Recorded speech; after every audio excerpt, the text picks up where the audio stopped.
as my dad would say, would you like me to sew them back on? I could sew just one on. Would you? And he always goes like this. Would you like me to sew it back on? Did your dad have an accent like that? Yeah, my dad's from Glasgow. My parents are from Glasgow. Really? I had no idea. And so you grew up, you never lived there though. You were always here. We would summer. Sometimes they would pawn me off on my gran, and I'd have to spend the whole fucking summer there, which sucked because it's a shit. It doesn't say that. You're a liar. I'm not lying, Dad.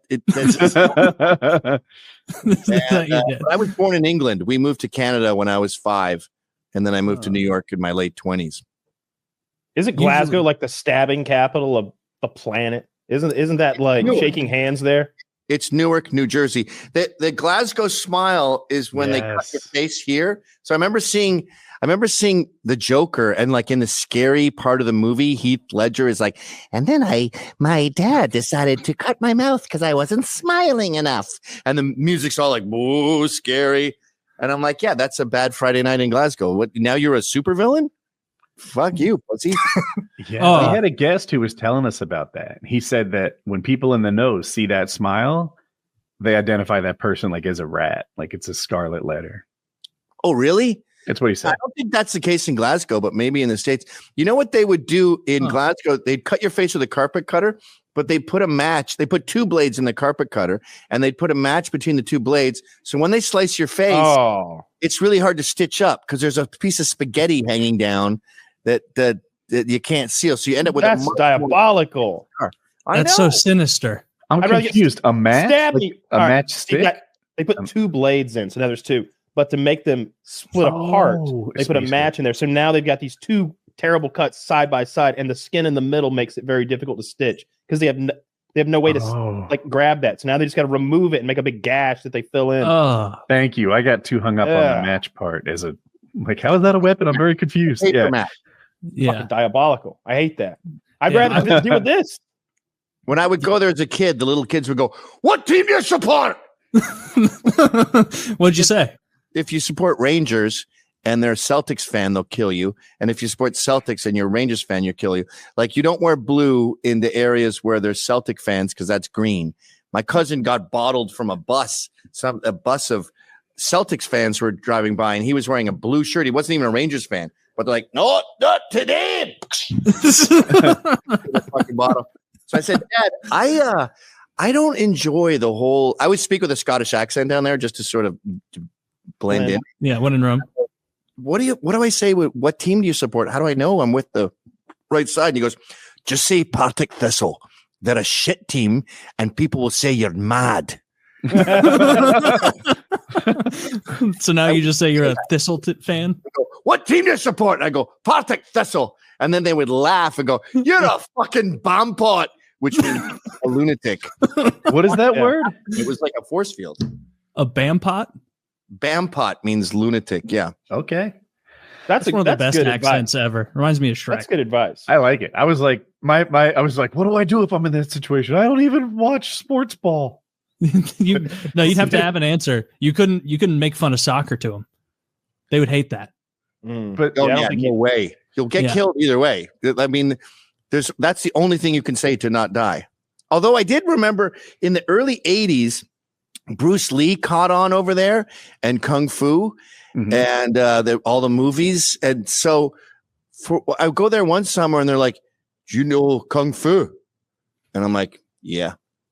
I'm only allowed to use it in self-defense. My sensei said that I can only use it if I'm attacked, but I'm obviously going to kill everyone in this room right now. All right, pal. And no one fucked with me for like 3 years when Kung Fu. They'd hear an American accent and just assume you were a ninja. Oh, that's and then that made it away. And it was back to violence.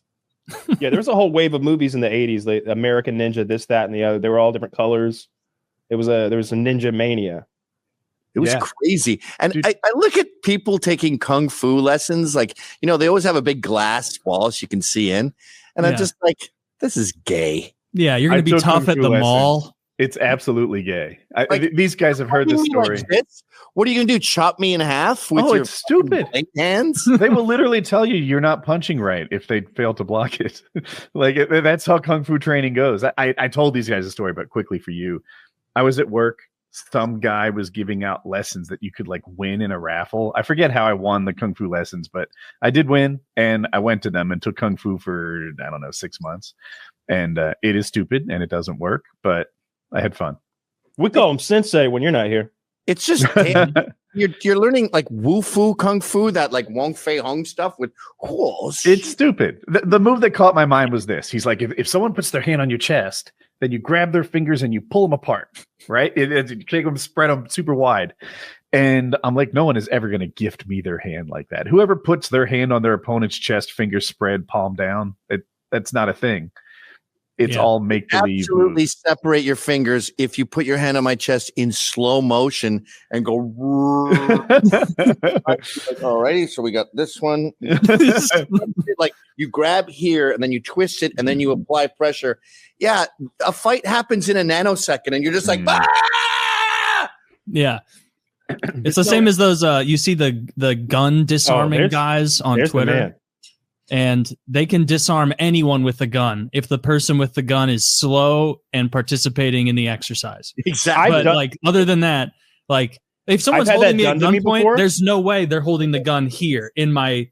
Like if I'm holding Woody at gunpoint, do I walk up like it's a movie and like poke you in the chest with the gun and be like, "Yeah, Steve, you don't have a chance of taking this from me now." Like, no, I would shoot you. Kyle, so that wouldn't work. I was at a machine gun shoot, and there was a guy there who was demonstrating that technique. I don't remember what his fucking background was, but I guess the idea, first Huckster. of all, yeah, probably Huckster. He was a military man though. And if you're just trying to hold him at gunpoint and your goal isn't to shoot him, like I'm taking a prisoner, and he did what he did to me, then he would have taken the gun away. The problem was I have to stand right in front of him and him be like, all right, when I move, you pull the trigger. And in that instance, he could get he moved. Then he reached at the same time, he was moving his head off center and his body off center, swiping the gun away and also like hitting the inside of my wrist with like a karate chop. And it sort of hit the tendons and made this involuntary reaction where I let the gun go. Mm-hmm. And he had my gun. And I was like, well, I'd have shot you before like we got to all that. I don't think I'd have walked within reaching distance of you if we're, having a gunfight or something, or you're the bad man I'm catching. Yeah. But still, he could have taken the gun away from me, and that he did. He took it away from me because I wasn't intending to shoot him, I guess. I got a question. What's real? Boxing, jiu-jitsu, wrestling, Muay Thai, kickboxing, MMA. Like there's only 4 that you could actually use in the real world. The rest are just dance. Oh, Krav Maga. A lot of you them ever are about watched a Krav Maga video? It's so funny. It's like what you do is like you like tear their eyes out. You like rip their body. It's like chimp style. You fight like a chimp would, where you rip fingers off, nails, biting, eye gouging. The problem with those fighting styles that have like various death touches is you can't train them. Like, you're going to pull my eyeball out in a real fight? It is the first time you've ever tried this. That's fair. I've had a pig head delivered every week, and at this point, Snatch could really right pluck one out. I mean, why would you want to pluck someone's eye out? Can't you just beat them up? Can't you choke them out or punch them in the head? I don't want to pull somebody's fucking eyeball out. I don't either. I think that's big talk to make people afraid of Krav Maga. Well, it depends. Like if someone breaks into your house and your wife and kids are there, you're going to bite his penis off and like stick your thumbs into his eyes and everything. But I'd lure him in with the blowjob and then bite it right off. And you're like 4 minutes in. You're like, he's never going to suspect it now because he's getting. No, it needs to be hard before I can really get a bite. It needs to be hard, rock hard before I can bite it good. Yeah, ensure the blood flow. You know what you do? You bite his dick off. You bite his dick off, then you swallow it, and you say, "Get the fuck out of my house. If you leave my house, I will make myself vomit. And you can get your dick back." Oh, but how are you going to say all that with your mouth so full? You swallow it. Okay. Goes outside, and then you lock the door behind you. Like, okay. That's actually a good idea for a movie. I remember the Lorena a whole Bobbitt movie, huh? Well, Centipede had a sequel. I would expand upon that. Like, remember the Lorena Bobbitt story? The lady whose husband was forced himself on her, and then she cut his dick off in his sleep, and then drove away with it. I don't know how. That was the deal, yeah. And then she drove away with the penis and threw it out the car window. And I was just thinking, like, what if, like, the movie was about you snuck in and like drugged the guy and took his penis off surgically. And then when he woke up, like, if you want your penis back, you've got to go rob this bank. I want to see that movie. But don't you have a matter of anything for your dick like doesn't work? Well, isn't there a very short time where you can get the dick back on? Like with oh, it's on ice. It's on ice. Yeah. Some cop found the dick. So she threw it into a field. This cop drove around later and he's like, I got a hunch. And he walked up, found it. Yep. And then they brought it to the hospital. He did a porn after. He made a little mushroom kind of a dick. It's nothing to write home about, but better than nothing. And you know what she got for that? 30 days in a loony bin. Yeah. That's not long enough. She seems like pretty loony. It's attempted murder. Her testimony was compelling. Well, it is attempted murder, yeah. Well, and he was a rapist. But it's not self-defense. There's no evidence. She claims she was in an abusive relationship, and they went, I believe you. So the person that abused him physically says he was abusive. Yeah. Okay. But Gavin's making a good point here. The fact that cop found that cock on the side of the road. Imagine, Taylor, if I told you, hey, Taylor, I threw an Oscar Mayer wiener out my window while I was driving down the road. I was about 1.5 miles past the quick stop. If you went and looked for that weenie, the ants would have eaten it days ago. Like some sort of wildlife would have carried it off. You would never find my dick, especially not mine. Find your ant-covered penis and bring it back to you. I can throw your dick. I can throw your dick in the room behind you and send you on a scavenger hunt that would leave you scratching your head. If you threw my dick out a window, the cops would be able to find it because all the neighbors would be calling about this escaped Burmese python that is in a field nearby, and they're worried about it consuming 300-pound men. It's bloody and it has sores all over it. That would be horrible. What's the worst way to wake up? Dickless. That's it. Yeah. Sad. Oh, I got one. I heard about a wife.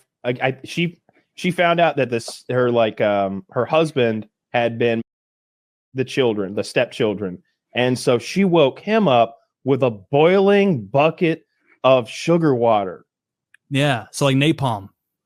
She poured molten sugar water on him in the bed while he was asleep. It's something they do in prison. Stupid question. Did he die? I don't know if he died, but he wished he had afterwards because it's going to stick and do awful things. In prison, they microwave jams and jellies, and they throw that in your face. That's awesome. Yeah, they get hardcore. Really. You shouldn't give you guys microwaves. We need microwaves. We're human fucking beings, dude. That microwave was a godsend. You killed him. There we go. So mission accomplished. She got a kill out of it. I wonder what she got. Hopefully at least 60 days. Yeah, 60 days of for being naughty. But if that guy was her kids, I think that's all fair. Oh, is that what he did? Yeah. Oh, I'm sorry. I must have missed a key. Yeah, so that's it seems like she rid the world of a problem there. Maybe they should give her key to the city. If you could find, like there's Texas a great interview. Given her nothing. There was a father who caught this guy, his son, and hit the interview with him. He's like, I started beating him viciously, and I didn't stop, even though he begged me to stop. And I decided I was going to take his life. And my son said, no, Poppy, don't kill him. And that's the only reason I didn't kill him on my floor. And he's on the news, like Channel 7, saying this shit. It was so good. The best. What state was it? Do you know? Him viciously. And they show the pictures of the molester guy. He's just looks like a UFC post fighter. It's I don't remember what state. I just remember child molester. You know who I talk to sometimes? You know the case in the 80s where the dad was waiting at the airport for the molester? Yeah. Kung fu teacher. Yes. He took the kid around the country to kung fu things and was blowing him on a regular basis. Mm-hmm. And the dad he's got a baseball hat on. It became a huge meme. And he's just like, just goes up, blows his head off. Under his arm. Yeah. He's like, why, Gary? Why? Yeah, that's it. And you can tell that the news people were alerted to this. I mean, they probably told him too that the guy's going to be there at this time. And I just love how the courts and the jury were like, well, technically that's illegal, but you go out the back door. I like it when that happens. Like when a guy's kid is hurt and the dad takes justice into his own hands. It's not that uncommon for courts to just be like, yeah, justice was done here. That's such an impressive shot he makes. So he brings his right arm up. The left hand's fake holding a phone at a pay booth, obviously. And the right arm comes up under the armpit. And so he fires point fire, no aiming, like this, but more under the armpit, and hits him in the side of the fucking head, moving 8 feet, 10 feet away. No other bystanders are injured. Like the angle is perfect. It's crazy that he hit that shot. I bet he's been practicing this shit all week. He went to the fucking Kyle Rittenhouse school. He went to the range.